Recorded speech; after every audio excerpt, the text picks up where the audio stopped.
Welcome back to ఊహాలోకంలో. మొన్న షార్ట్లో గార్డెనింగ్కి సంబంధించిన సామాన్లు తెచ్చుకున్నామని చెప్పాను కదా, ఇప్పుడు వాటిని ఎలా తయారు చేసుకుందామో చూద్దాం. ముందుగా అయితే సిమెంట్ బ్లాక్స్ని 4 సైడ్స్ పెట్టేసుకున్నాం. ఆ తర్వాత కట్ చేయించుకున్న వుడెన్ పీసెస్ని ఇలా స్లాట్స్లోకి దించడమే.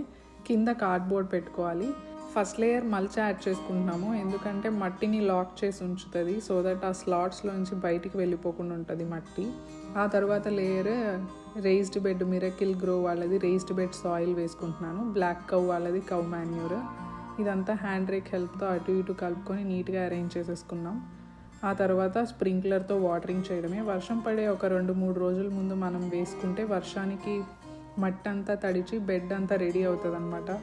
అప్పుడు మనం హ్యాపీగా గార్డెనింగ్ చేసుకోవచ్చు. సో ఫుల్ వీడియో కావాలి అంటే నేను కింద అటాచ్ చేస్తాను, అది క్లిక్ చేసి చూడండి. వీడియో నచ్చితే ఒక లైక్ చేయండి. మన ఛానల్ని ఎవరైనా ఫస్ట్ టైం చూస్తుంటే ప్లీజ్ టు సబ్స్క్రైబ్ టు ఊహాలోకంలో. బాయ్.